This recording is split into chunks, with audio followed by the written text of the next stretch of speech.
చాలామంది వివిధ రకాలుగా అంటే తక్కువ మార్కులు వచ్చినా కానీ ఈసారి సీటు వచ్చే అవకాశం ఉందని చెప్తున్నారు కదా. అంటే చాలామంది విద్యార్థులు పాపం అంటే క్వశ్చన్ పేపర్ కఠినంగా వచ్చినందువల్ల బాగా రాయలేక చాలా బాధపడుతూ ఉన్నారు కదా.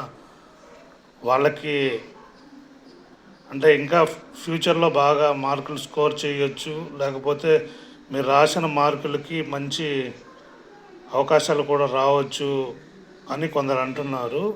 దాని మీద మీ అభిప్రాయం ఏంది? ఫస్ట్ అండి, ప్రతి సంవత్సరం ఒకటేలాగా అందరికీ ఉండదు. ఈ సంవత్సరం బాగా చేయకపోతే వచ్చే సంవత్సరం నీది అవ్వచ్చు, లేదా ఈ సంవత్సరం నువ్వు బాగా చేసావు లేదా భయపడుతున్నావు మార్కుల కోసం అని అంటే ఒక విషయం చెప్తాను. ఎవరికి రోజులు ఖచ్చితంగా అందరికీ ఒకటేలాగా ఉండవు. మీరు ఒకటే మైండ్లో పెట్టుకొని ఎగ్జామ్కి వెళ్ళాలి. క్వశ్చన్ పేపర్ కష్టంగా వస్తుంది, దానికి నేను సిద్ధం అవ్వాలి. ఇది ఒక థాట్ ప్రాసెస్లో ఎవరైనా ఉంటే ఖచ్చితంగా సక్సెస్ అవుతారు. ఒకటే చెప్తానండి అందరికీ, ఎగ్జామ్ అనేది నీ యొక్క ఆ 3 గంటల ఎగ్జామ్ అనేది నీ యొక్క క్యాలిబరిటీ అండ్ యువర్ లెవెల్ ఆఫ్ పర్సెషన్ని తెలియజేస్తుంది. నువ్వు ఆ 3 గంటలు ఒడిసి పట్టుకొని నీ యొక్క టాలెంట్ని ఎగ్జామ్లో చూపించగలిగితే నువ్వు ఎంట్రన్స్ క్వాలిఫై అయ్యి ఎంబీబీఎస్ అనే నీ జీవితంలో మొదటి స్టెప్లో అడుగు పెడతావు. దాని తర్వాత చాలా ఉంది. సో ఇప్పుడే మనం ఢీలా పడిపోయి వెనక కానీ అడుగు వేస్తే జీవితంలోని చాలా చాలా ఒడిదుడుకుల్ని మనం అధిగమించలేం. ఒకటి, ప్రిపరేషన్ అనేది చాలా పీస్ఫుల్గా, డెడికేటెడ్గా, డిసిప్లిన్తో కానీ చేసినట్టయితే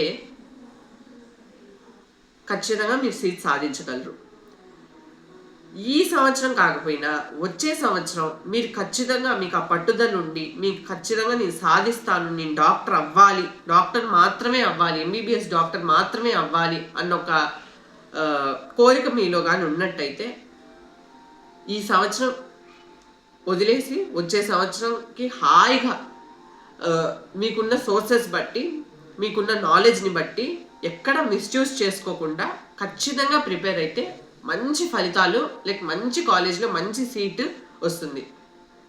సో ఇప్పుడు తక్కువ మార్కులు వచ్చిన వ్యక్తుల కంటే ఎవరైతే డౌట్లో ఉన్నారో నాకు సీట్ వస్తుందా రావట్లేదా అనేది, ఇప్పుడే జరిగింది ఎగ్జామ్, కొన్ని రోజులు కానివ్వండి, మీకు కీ అనేది వదులుతారు, ప్రొవిజనల్ మెరిట్ లిస్ట్ అనేది వదులుతారు. మీ రిజల్ట్స్ ఖచ్చితంగా ఇంకొక 20-25 రోజుల్లో ఖచ్చితంగా వస్తాయి.